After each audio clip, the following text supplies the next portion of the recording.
बाबा की जय। मेहर बाबा की जय. Beloved God, help us all to love you more and more and more and more and still yet more till we become worthy of union with you, and help us all to hold fast to beloved's Baba's Dham until the very end. Avatar Meher Baba ki jai. Avatar Meher Baba కి జై. ప్రీతం మెహర్ బాబా, నీవు ప్రసాదించిన ప్రవచన సారంను గ్రహించవలసిన తీరులో గ్రహించి సదవగాహన చేసుకుని వాటిని మా జీవనములలో ఆపాదించుకుని నిజాయితీ తోడను నిర్మల ప్రేమ తోడను వాటిని ఆచరించులాగున మా అందరినీ ఆశీర్వదించు. అట్టి ఆచరణయుత జీవన శైలిలో జీవించినట్లు మా అందరినీ అనుగ్రహించు. అవతార్ మెహర్ బాబా की जय. अवतार मेहर बाबा की जय. తండ్రి బాబా బాబా అందరికీ ప్రేమపూర్వక జై బాబాలు. బాబా మనకి కొన్ని రోజులు వియోగం అనుభవించేటట్టు చేశారు ఆయన. ఈ వియోగంలో మనం ఏ యోగాన్ని అనుభవించామో నాకు తెలియదు, కానీ ఈ పనిముట్టు మాత్రం సపరేషన్ని, అంటే ఆయన నుంచి సెపరేట్ అయ్యానా అనేటటువంటి బాధని అనుభవించింది. మరి ఆయన ఇచ్చి కదా మనం ఏం చేయలేం. సరే, ఈరోజు కూడా ప్రభు మనకి ఆయనతో సహజీవనం గడిపే అవకాశం ఇచ్చారు. ఆ పరాత్పరునికి, ఆ పరమ పావనునికి, ఆ సర్వోన్నతునికి మన తరపున, ప్రపంచ భక్త కోటి తరపున శత సహస్ర కోటి పాదాభివందనాలను సమర్పించుకుంటూ, ఇందులో భాగంగా మనం మహత్వ తీర్థం 12వ భాగం చదువుకుంటూ వివరించుకుంటూ ఆ క్రమంలో 5473వ పేజీకి చేరుకున్నాం. అందులో మీద 4 లైన్లు చెప్పుకొని మనం ఆపాం. మళ్ళీ ఆ ముందు నుంచి ఆ పేరా చదివి ముందుకు వెళ్ళే పరిస్థితి మనం కల్పించుకుందాం.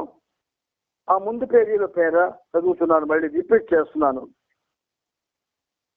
ఇంతటి అవకాశాన్ని మనకి కలుగు చేస్తున్నటువంటి ఆ పరంపావునికి మనం ఏం చేస్తున్నామంటే, ప్రతిరోజు కూడా ఈ సహవాసులో ఆయనకి, ఈ సహజీవన భాగ్యంలో ఆయనకి శత సహస్ర కోటి పాదాభివందనాలని అర్పిస్తూ ఉన్నాం. అంతకు మించి మనం ఏం చేయలేం కదా. భోజనాల అనంతరం ప్రతి ఒక్కరిని హాలులోకి పిలిపించారు బాబా. సహవాస బృందంలోని కొద్ది మంది మధ్యాహ్నపు రైలుకు వెళ్ళాలి. బాబా నవ్వు తెప్పించే కొన్ని సంఘటనలు విని మంది ఇమేం రోజులు గుర్తు చేశారు. అప్పట్లో మనలు వారిని తాను చితక బాధేవాడిని, తనంటే వాళ్ళు ఎంతగా భయపడేవారో ఈ విషయాలన్నీ గుర్తు చేసుకున్నారు. ఆ రోజులు ఎంతో సంతోషకరమైనట్టు చేతి సైగలతో వివరించారు. అక్కడికి ఆపాం. ఇప్పుడు ముందుకెళ్తున్నాం.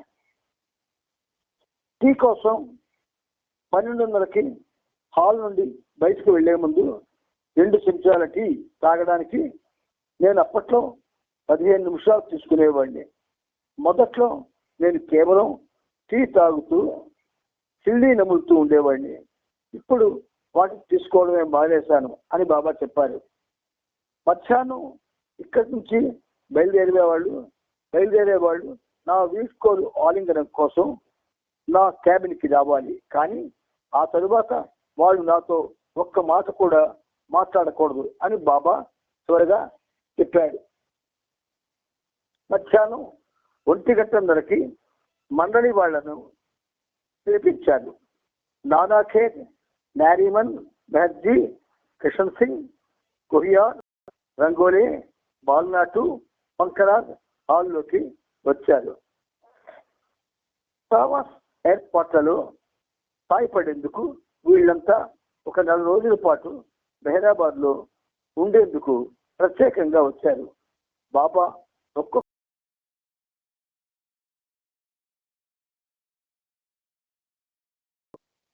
మనకొక సందేహం రావచ్చు, బాబా ఆలింగనాన్ని వాళ్ళే పొందారా, మనకు పొందే అవకాశం ఏదైనా ఉన్నదా అంటే, ఇక్కడ ఆలింగనము అంటే శారీరకంగా హత్తుకోవడం, కానీ మానసికంగా హత్తుకునే ఆలింగనం ఒకటి ఉంది. అది చాలా మధురంగా ఉంటుంది. ఎంత మధురంగా ఉంటుందంటే మామూలు ఆలింగనం కంటే మధురంగా ఉంటుంది. చూడండి, మీకు ఒక ఉదాహరణ చెప్తారు బాబా. సినిమా వాళ్ళు ఒక హీరో హీరోయిన్ ఎక్కడో, హీరో ఒక దగ్గర, హీరోయిన్ ఒక దగ్గరగా ఉండి, హీరో హీరోయిన్ వాళ్ళు కలుసుకున్నప్పుడు చేసుకునే ఆలింగనాల్ని గుర్తు చేసుకుంటూ ఒకరికొకరు ఒంటరిగా ఉండి ఆ ఆలింగనాన్ని అనుభవిస్తారు. ఆధ్యాత్మికంగా బాబా కూడా మనకి ఆలింగనం ఇవ్వడానికి, ఆయన ఆలింగనం పొందడానికి మనకి అవకాశం ఉంటుంది. మనకి ఆ ఫీలింగ్ కావాలి. ఎప్పుడైతే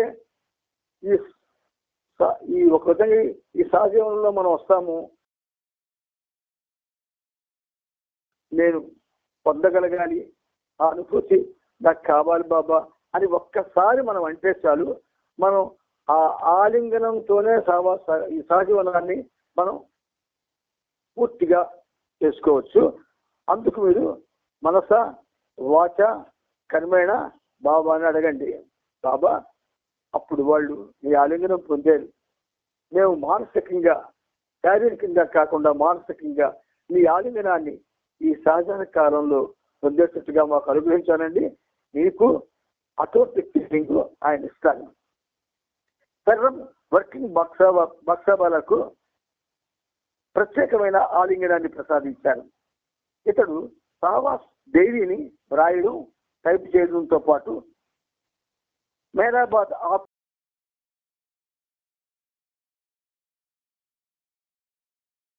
సాధించిన పనులతో బాబా ఎంతో సంతృష్టి చెందినట్టు తెలియజేశారు. ఒక్కొక్కరిని ఆలింగనం చేసుకున్నారు.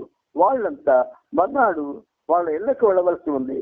ఆరంగా నుండి వచ్చిన వారిని పిలిపించి వారు చేసిన పనిని మెచ్చుకొని వారికి కూడా ఆలింగనం ఇచ్చారు.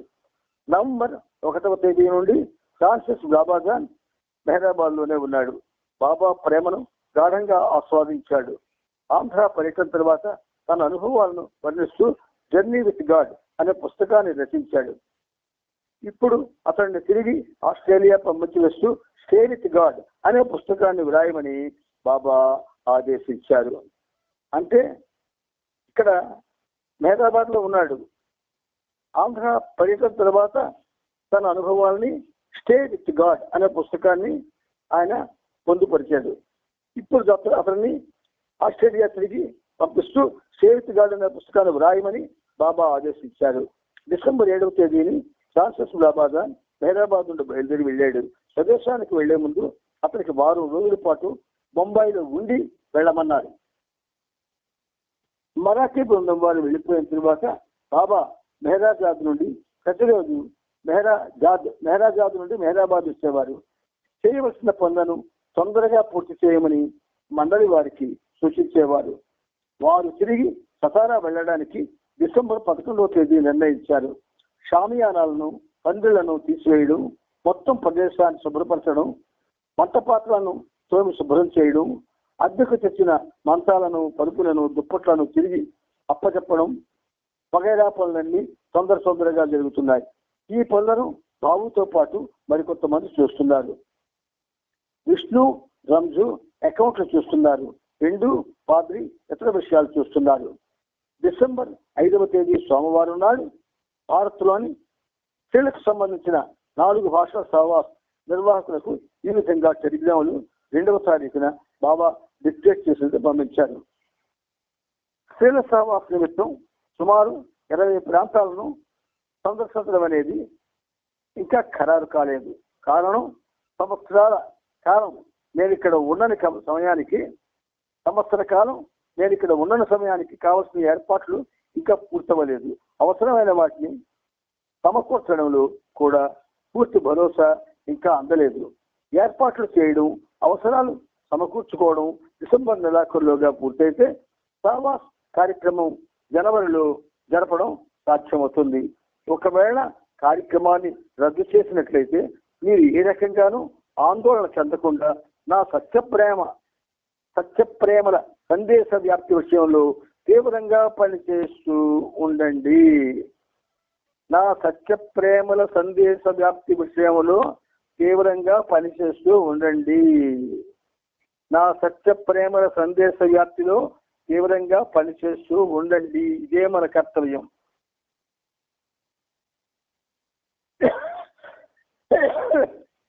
అంటే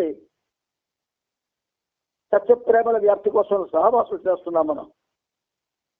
అది సామూహికంగా జరిగేది. వ్యక్తిగతంగా కూడా మనం బాబా యొక్క సత్యప్రేమ ఆ సందేశాల్లో ఉన్న సారాన్ని అందరికీ అందించవచ్చు. ఏ విధంగా మనందరికీ స్నేహితులు ఉంటారు. ఖచ్చితంగా ఉన్న ఆడవాళ్ళకి స్త్రీ స్నేహితులు ఉంటారు, మగవాళ్ళకి మగ స్నేహితులు ఉంటారు. అటువంటి స్నేహితులు అందులో బోధం ఫ్రెండ్స్ అంటారు. బోధం ఫ్రెండ్స్ చాలా దగ్గర సన్నిహిత సంబంధం ఉన్న వాళ్ళు ఉంటారు.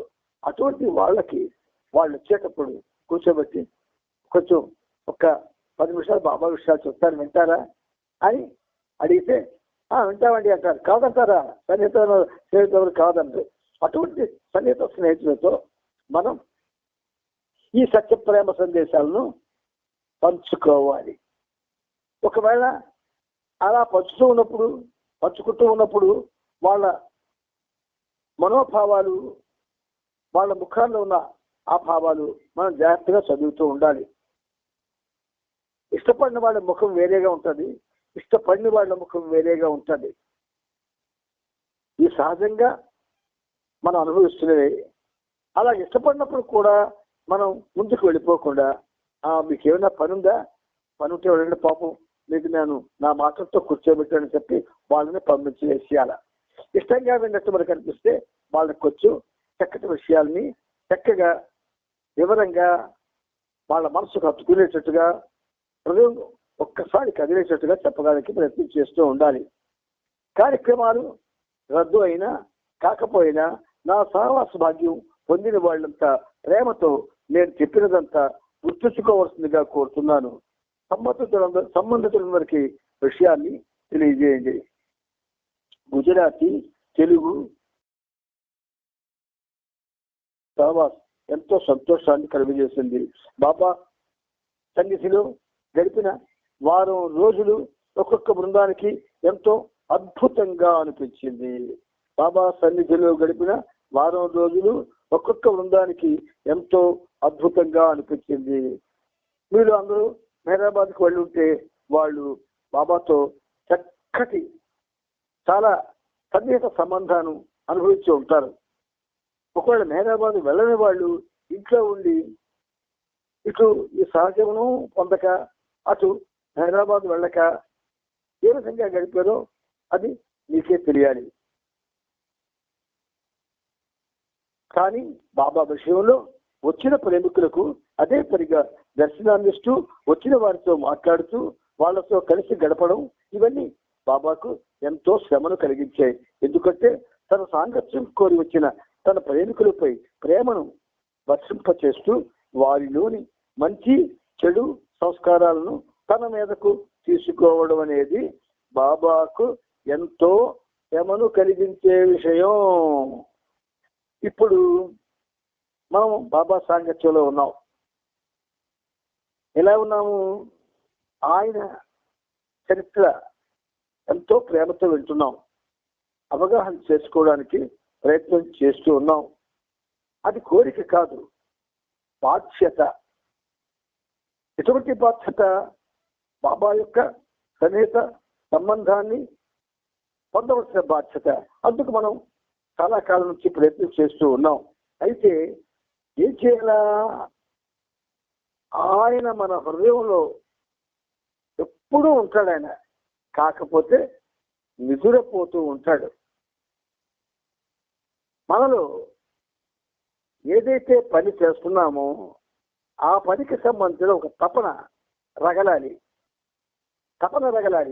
తపనతో చేయడం వేరు, అభ్యాసంతో చేయడం వేరు. ఏదో చేస్తున్నామని అని అనుకోవడం వేరు. ఎప్పుడైతే మనలో దీని ఎంత తపన ఉంటుందో ఏం జరుగుతుంది?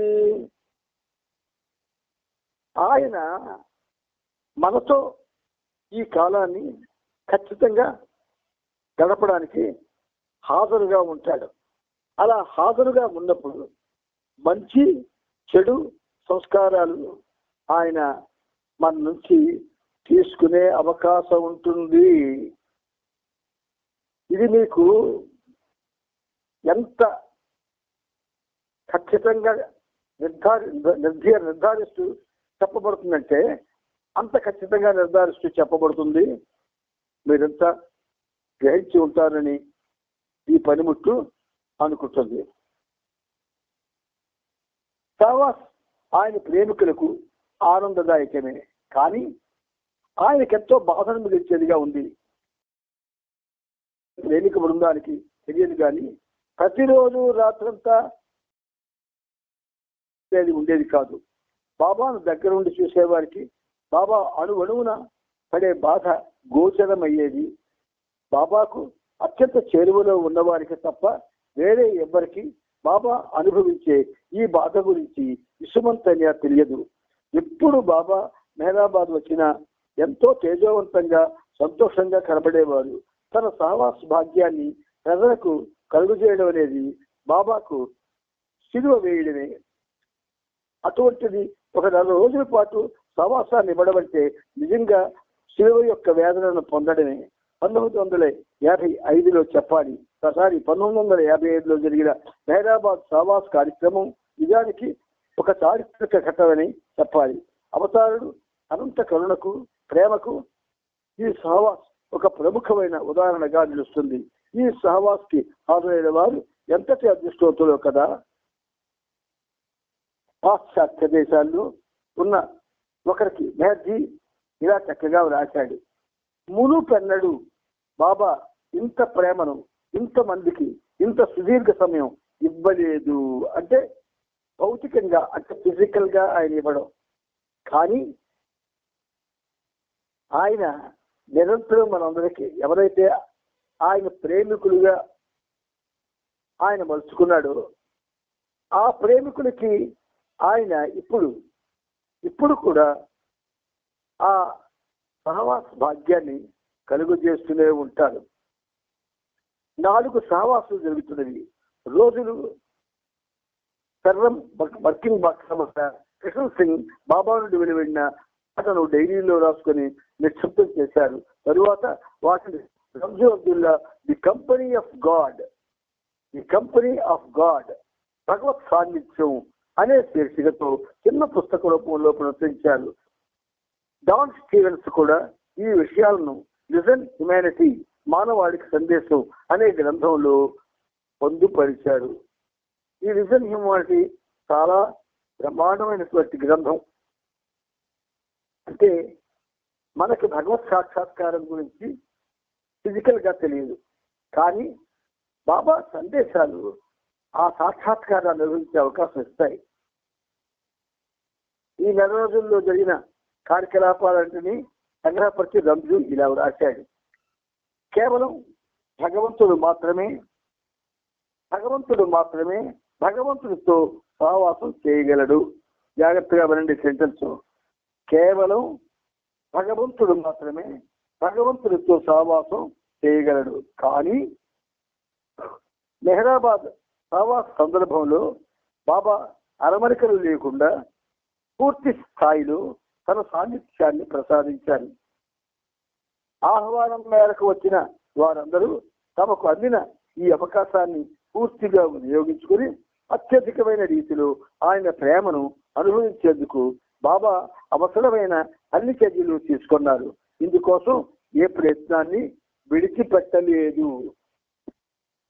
విభిన్న భాషల వారితో సహవాసం జరుగుతున్న సందర్భంలో బాబా తన ప్రేమికులతో కలిసి కూర్చున్నారు, ఆడుకున్నారు, పూజ గావించారు, ప్రార్థనలు చేశారు, ప్రేమికుల ఆర్తిని ఆలకించారు.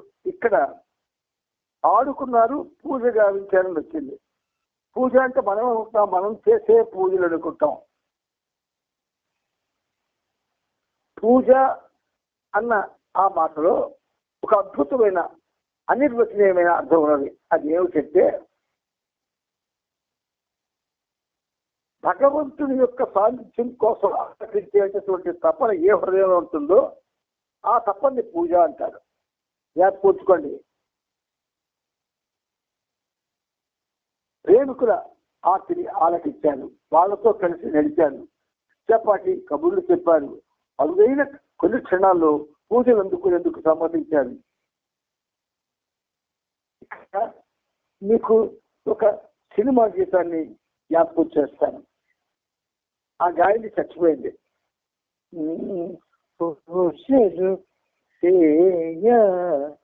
పూలు తెచ్చాను నీ గుడి ముందే నిలిచాను,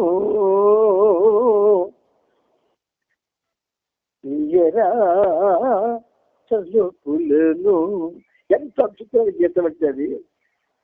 ఇక్కడ ఈ మాటలకి ఈ పాటకి దగ్గర సంబంధం ఉంది. అరుదైన క్షణాలు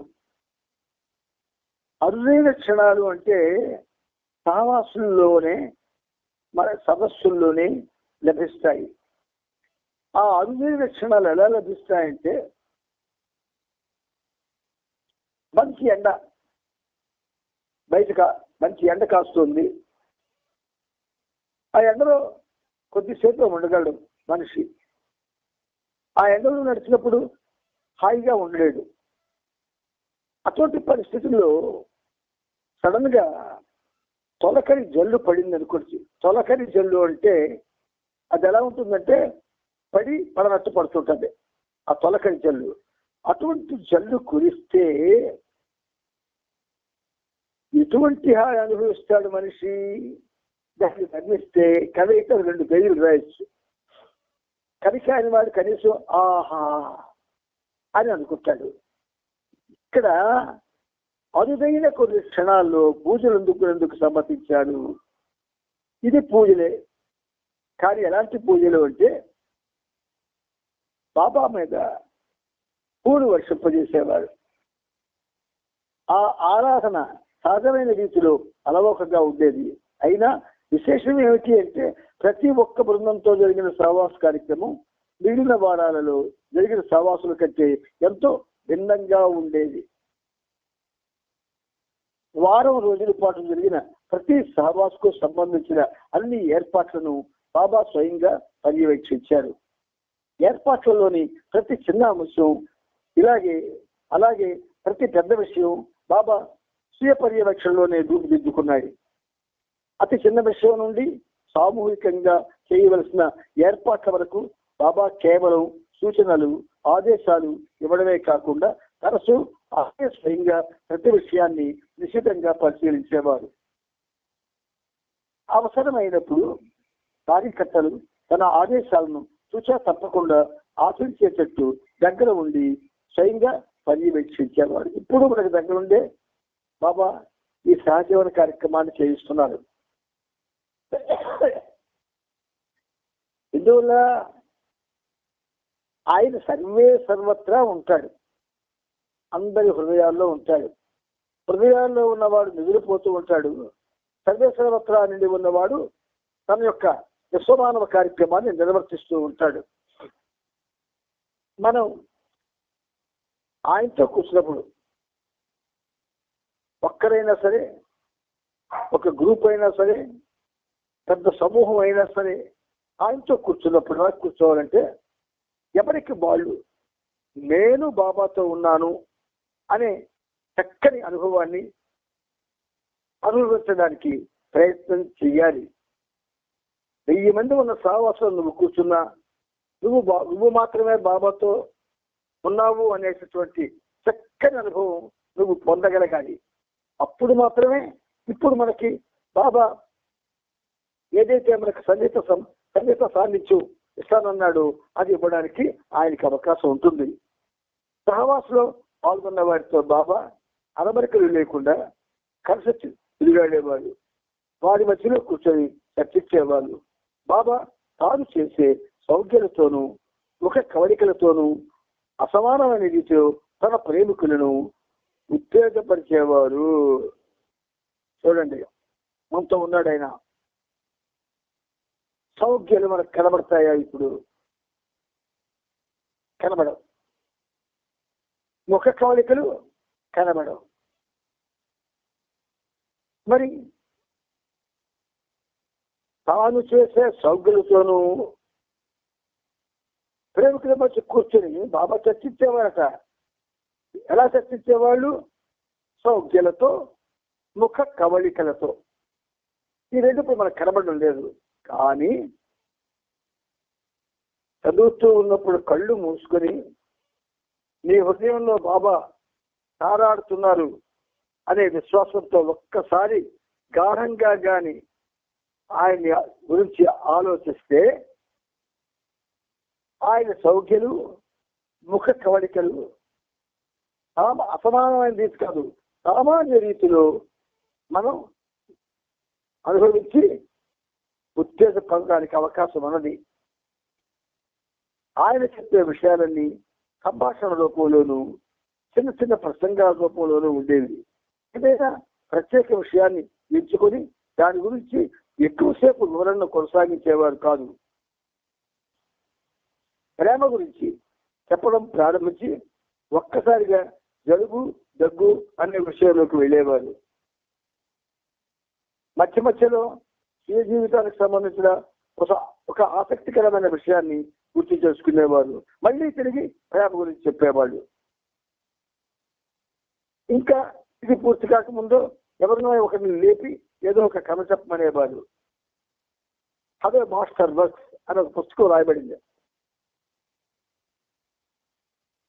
థామస్ గాడ్మన్ అనే పుస్తకం ఉంది. ఈ రెండుగా చదివితే ఇప్పుడు చెప్పబోతున్న విషయాలు మీకు నమ్మడానికి పూర్తి ఆస్కారం ఉంటుంది. ఒక్కోసారి తాను చెప్పబోయే విషయాల పట్ల నిశ్చితమైన దృష్టి పెట్టమంటూ తన ఎదుట ఉన్నవారిని తీవ్రంగా హెచ్చరించేవాడు. నిశ్చితమైన దృష్టి. ఇప్పుడు మనందరికీ నిశ్చితమైనటువంటి ఆలోచన, నిశ్చితమైనటువంటి వినికిడి, నిశ్చితమైనటువంటి అవగాహన, నిశ్చితమైనటువంటి ప్రేమ, ఈ 4 కావాలి. ఎందుకు? మనం ఆయనతో ఉన్నాము అన్నటువంటి భావన మనలో పాదుకోబడలేదు కనుక. ఒక్కోసారి తాను చెప్పబోయే విషయం పట్ల నిశ్చితమైన దృష్టి పెట్టమంటూ తన ఎదుట ఉన్నవారిని తీవ్రంగా హెచ్చరించేవారు. అలా చెప్పిన మరుక్షణమే ఏదో ఒక చలోకి తీసి అందరినీ పగలబడి నమ్మేటట్లు చేసేవారు. అవతార పురుషుడు ఎలాంటి వాడంటే ఆయనే భగవంతుడు, ఆయనే మానవ రూపంలో ఉన్నటువంటి అవతారుడు, ఆయనే మన ముందు కూర్చున్న మన చెలికాడు,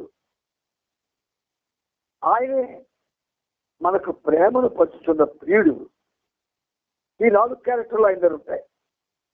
మనం ఆ భావంతో ఉంటేనే జరుగుతుంది. అలా ఉండలేము. ఉండడానికి మనకు తెలియదు కదా. అందుకే బాబా మీకు ఇందులో కొన్ని ఈ చదువుతూ అనేకమైన సున్నితమైన సన్నిహితమైన విషయాల్ని ఆయన ప్రస్తావన చేస్తూ ఉన్నారు. 10 మంది మధ్యలో కూర్చున్న భావోద్వేగాలు ఏమీ లేని వ్యక్తి కూడా, 10 మంది మధ్యలో కూర్చున్న భావోద్వేగాలు ఏమీ లేని వ్యక్తిని కూడా అతని కళ్ళ నుండి కన్నీళ్లు తప్పించి అస్పష్టమైన మాటలతో ఆ వ్యక్తిని వెక్కి ఏడ్చేటట్లు చేయడం బాబాకు వెన్నతో పట్టిన విద్య, చిన్నపిల్లలాట అంటున్నారు. సావాసులో చాలా కాలం తర్వాత నేను వెళ్ళేవాడిని సావాసులకి. కొంతమంది కళ్ళకి నీళ్ళు తెచ్చుకునేవారు. ఆ తెచ్చుకొని వాళ్ళు మనతో సంబంధం లేకుండా సెపరేట్గా అంటే ప్రత్యేకమైన అనుభవాన్ని పొందుతుండేవారు. ఆ రోజులు 75, 76, 1975, 76, 77, 78 రోజులు. ఆ రోజుల్లో ప్రేమ ఈ రోజు లేదు. ఈరోజు ప్రేమ స్థానంలో ఏముంది అంటే నటన మాత్రమే ఉంది. నటన. ఆయనే విశ్వ నట సార్వభౌముడు. ఆయన ముందు మన నటలు చెల్లుతాయా? కాబట్టే జన్మ తర్వాత జన్మ, జన్మ తర్వాత జన్మ, జన్మ తర్వాత జన్మ, కర్మ తరువాత కర్మ, కర్మ తర్వాత కర్మ అనుభవిస్తూ ఉన్నారు మానవులు. ఈ విధంగా కేవలం కాలక్షేపానికి వచ్చిన వారి గుండెల్లో కూడా ప్రేమను బాబా నింపేయగలరు. ప్రతి సావాస్ బృందానికి కూడా అనేక అంశాలను, అనే విషయాలను ఏ మార్పు లేకుండా, ఏ విషయాన్ని వదలకుండా చెప్పేవారు. కానీ చెప్పినప్పుడల్లా వాటిని రకరకాల రీతిలో చెప్పేవారు. ఇప్పుడు మీకు బాబా ఏం చేస్తున్నారు? ఆ రకరకాల రీతుల్లోనే ఇప్పుడు చదివిస్తున్నారు. ఆయనే చదివిస్తున్నారు. విషయం ఒకటే అయినా పదాలను మార్చి చెప్పేవారు. ప్రేమ, విధేయత, సమర్పణ అనే పదముల గురించి ఎంత విపులంగా చెప్పేవారంటే వినేవారికి అది కేవలం మాటలుగా మిగిలిపోకుండా మధురమైనటువంటి మనపురాని అనుభూతులుగా మిగిలిపోయేవి. ప్రేమ, విధేయత, సమర్పణ మాటలుగా కాక మధురమైన అనుభూతులుగా మిగిలిపోయేవట. కొన్ని లక్షల సార్లు మనం ఈ ప్రేమ, విధేయత, సమర్పణ అన్న విషయాల్ని మనం కొన్ని వేల సార్లు మనం చెప్పుకున్నాం. కానీ మనకి మధురమైన అనుభూతులుగా మిగలేదు. ఎందువలన? ఏటి కారణం? మనకి ఈ ప్రేమ, విధేయత, సమర్పణ ఈ మూడింటి స్థాయిలో ప్రేమ అన్నది బాబాని చూస్తూ పొందాలనే ఒక ఆలోచన అందరికీ ఉంటుంది. చూచుట అనే ఆ చర్యలో ప్రేమ పొందొచ్చు అని ఇంచుమించుగా 180 మందికి ఉంటుంది. మాటలు వినుట అన్నటువంటి దాంట్లో కొంతమంది ఆ ప్రేమను అనుభవిస్తారు. తర్వాత చూచుట, మాటలు వినుట అన్న తరువాత ఆ తర్వాత మనం పనిచేస్తాం. ఏం చేసినది? నామస్మరణ. చూచుట, మాటలు వినుటలో ఉన్న ఏకాగ్రత నామస్మరణలో ఉండదు. చాలా మందికి ఉండదు. అలవాటైపోయింది కదా. రోజు మన ఇంటి ముందుకు తమ్ముడా పట్టుకొని తిలక ఇకనైనా పలుకరే రామచంద్ర అని అడుగుతుంటుంది. అపేక్ష ఉంటుంది. మనం వేసేది ఏదైతే వేస్తాం వాళ్ళ సంఖ్యలో దాని మీద అపేక్ష ఉంటుంది. మనం ఆ విధంగా ఒక విధంగా మనలో ఉన్నటువంటి కొన్ని వనరులు ఉన్నాయి. మనందరితో కూడా వనరులు ఉన్నాయి. ఆయన పెట్టినవే. ఏమిటా వనరులు? నిరంతరం ఆయన్ని చూస్తూ మనల్ని మనం పోగొట్టుకునే ఒక వనరు ఉంది. అది మనకు రోజు జరుగుతుందా? ఆయన్ని చూస్తూ మనల్ని మనం పోగొట్టుకునే ఒక వనరు సోర్స్ అంటాం దాన్ని. సోర్స్ ఆఫ్ సోలస్ అనే పుస్తకం ఉంది. ఆ సోర్స్ ఆఫ్ సోలస్ లో ఈ విషయం ఉటంకించబడింది. అది సోర్స్. ఆయన్ని చూస్తూ మనల్ని మనం పోగొట్టుకోవడం, ఇట్ ఈజ్ ఎ సోర్స్. అది జరగదు, మనం అలవాటు చేసుకోలేదు. చూస్తూ ఆనందంగా అలవాటు చేసుకున్నాం. అందుచేత అది అనుభూతిగా మనకి మనకు రాని మధురమైన అనుభూతిగా కాకుండా ఉండిపోయింది. ఇక చూసేటప్పుడు మనల్ని మనం పోగొట్టుకోవడం లేదు. మనకు అన్నీ తెలుస్తుంటాయి. సావాసులో కూర్చున్నాను, బిస్కెట్ పొందడానికి వస్తున్నారు, నేను తీసుకోవాలి, పాటకి అవకాశం ఇస్తారు, పాడాలి, చల్లొకాల అంటే వెళ్ళి మాట్లాడాలి. అంటే మన సహజమైనటువంటి ఏవైతే మనకి అలవాటు ఉన్నా అవన్నీ మన దగ్గర ఉంటాయి. ఆ సంచిని పానీయం, ఆ సంచి మన దగ్గర పెట్టుకుని కూర్చుంటాం అవసరం. మరి మనకి మనకు రాని మధురమైనటువంటి అనుభూతులుగా ఎలా మనకి ముగుస్తాయి? ఏవైనా ఇవన్నీ కూడా మీరు విమర్శలుగా భావించకండి, విచిత్రమైనవిగా భావించండి. విమర్శ అంటే మీ మనసు ఆ విమర్శ వల్ల కల్మషం అయిపోతుంది. అదే విచిత్రం అంటే ఫేస్ చేస్తుంది. దాని గురించి కొంచెం తేడా ఉంది. తెలుగు భాషలో ఉన్నటువంటి ఆనందం అనేది వాటిని గురించి ఆచరణాత్మకమైన రీతిలో వివరించేవారు. బాబా ఈ మాటలను జీవశక్తితో ఉట్టిపడేటట్లు చూడండి, జీవశక్తితో ఉట్టిపడేటట్లు ధరింపజేసేవారు. ఈ మాటల్లో జీవించినట్లు, జీవించగలిగేటట్లు, జీవించాలి అన్నట్టుగా బాబా ప్రేమ, విధేయత, సర్వార్పణ అనే మాటలను ధరింపజేసేవారు. అదే క్షణంలో ఆ విషయాలు వివరణకు అందనివి అని కూడా చెప్పేవారు. ప్రతి ఏడాది మెహరాబాద్ వెళ్ళేటటువంటి వాళ్ళు ఉన్నారు బాబా ప్రేమికులు. ఉదాహరణకి ఒక వ్యక్తితో ఒక స్త్రీయో అలా అలవాటు చేసుకో ప్రతి ఏడాది అవుతున్నారండి. వెళ్ళి వచ్చేదైనా అక్కడికి వెళ్ళిన ప్రతిసారి బాబా సాన్నిధ్య భాగ్యాన్ని పొందుతున్నారు. ఆ అనుభూతిని మర్చిపోవడమేనా, అక్కడ చెప్పబడే అద్భుతమైన విషయాలన్నీ కూడా మర్చిపోవడమేనా? ఏ ఏడాదికి ఆ ఏడు కొత్తదనైనా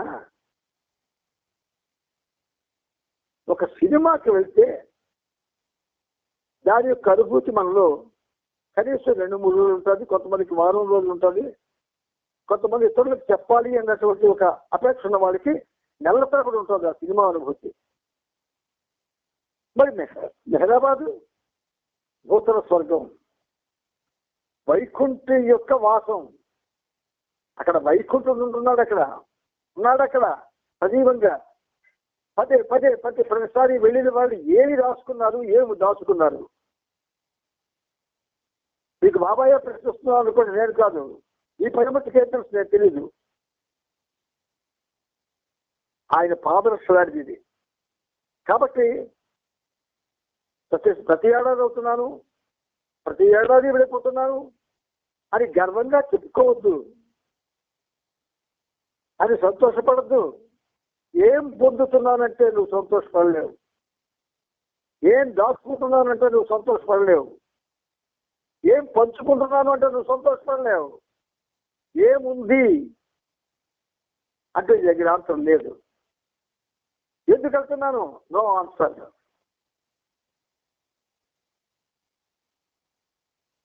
మనమేమిటండి, ప్రముఖ పుణ్యక్షేత్రాలకి లక్షల సంఖ్యలో వెళ్తున్నారు, వెళ్తూనే ఉన్నారు. వాళ్ళ పరిస్థితి అంతే, నీ పరిస్థితి అంతే. సాక్షాత్తు భగవంతుడు మానవ రూపధారి మన ముందుకు వచ్చి మనతో గడిపిన ఆయనతో మన పరిస్థితి అంతే. దేవాలయాలకు వెళ్ళిన వాళ్ళు, కిరణాలకు వెళ్ళేవాళ్ళు, పెద్ద పెద్ద కార్యక్రమాలకు వెళ్ళే వాళ్ళ పరిస్థితి ఇంతే. ఏమి తేడా లేదు. ఒకసారి బాబా అంటే జ్ఞాపకం వస్తుంటాయి, చెప్పకుండా ఉండలేదు. అవి చెప్పడానికి కొంచెం ఆలోచిస్తుంటారు కూడా. నేను సహవాసుల గురించి చెప్పుకోవాల్సిన ముఖ్యమైన విషయం ఏమిటంటే, ఇది బాబా అవతార కాలంలోనే అతి ప్రాముఖ్యత గల బాబా యొక్క సహవాస్ అని అనిపించేలా చేసింది. అంత ప్రాముఖ్యత ఉందా మన దగ్గర? అంత ప్రాముఖ్యమైన ఆలోచన ఉందా మన దగ్గర? అంత ప్రాముఖ్యతతో కూడుకున్న సన్నిహిత సంబంధం మనకు బాబాతో ఉన్నదా?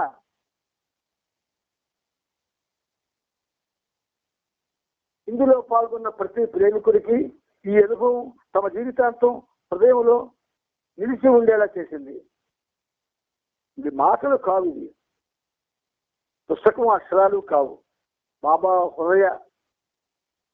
ఆ హృదయం నుంచి మౌన ధ్వనులు ఇవి. బాబా హృదయం నుంచి వస్తున్న మౌన ధ్వనులు. ఇది గ్రహించలేని రోజున లేదా గ్రహించగలిగే రోజున మనం కొంచెం గ్రహించలేకపోతే ఏమీ ఉండదు జీవితానికి, జీవనానికి. గ్రహిస్తే మాత్రం కొంచెమైనా ప్రయోజనం ఉంటుంది. ప్రతి ఒక్కరూ నిజానికి బాబాతో గడిపిన కేవలం 5 రోజులే అయినప్పటికీ బాబా తన జీవితానికి సంబంధించిన ప్రతి చిన్న అంశము, తన బాల్యం నుండి ప్రస్తుతం ఉన్న మాస్టరీ సర్విట్యూడ్, కేవలం ప్రావీణ్యత, దాస్యంలో సార్వభౌమత్వ స్థితిని, అలాగే తన భౌతిక దేహాన్ని చాలించే వరకు అన్ని వివరాలు వారికి తెలిసిపోయిందని భావించేలా చేశారు. ఇప్పుడు అదే చేస్తున్నారు. దేనికండి మెహరాబాద్ వెళ్తున్నాం? దేనికి? For what? కేవలం ట్రైన్ ఎక్కి హైదరాబాద్ వెళ్ళి అక్కడ ఉండి ఇంట్లో ఎలా చెప్తే తిన్నామా, పడుకున్నామా, తెల్లబారిందా అన్నట్లు ఉండడానిక?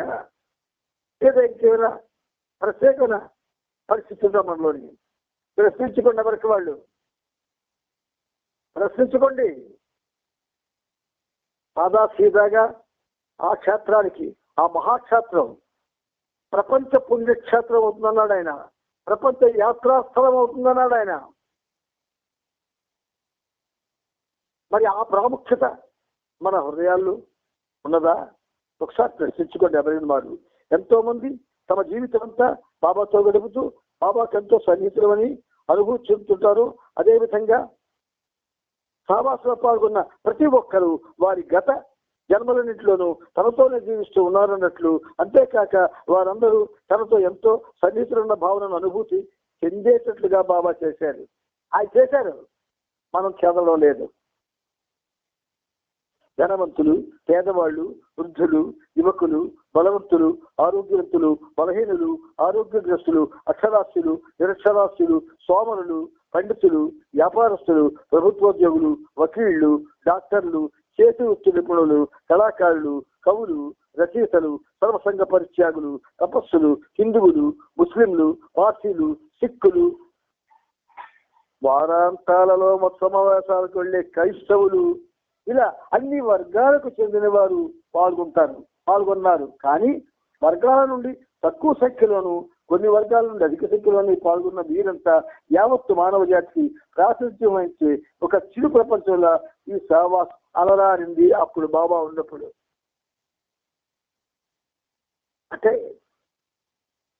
Presence of God man is different from presence of humanity.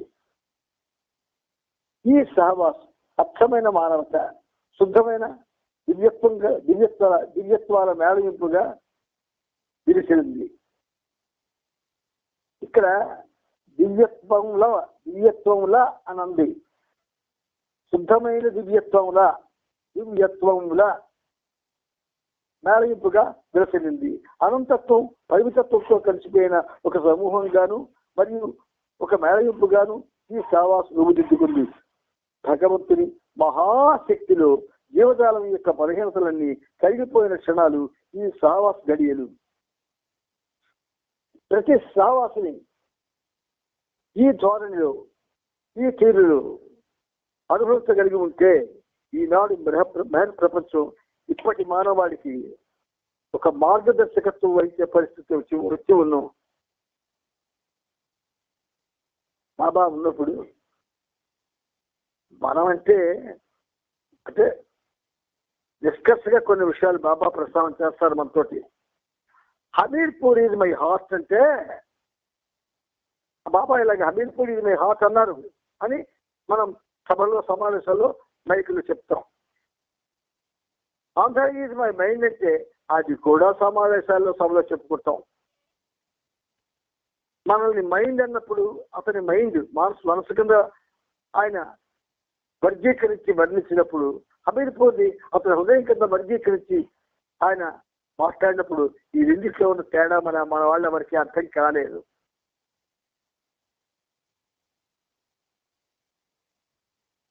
హృదయంలో ఉంటాడు ఆయన, మనసులో ఉండడు. మనసులో సంస్కారాలు ఉంటాయి.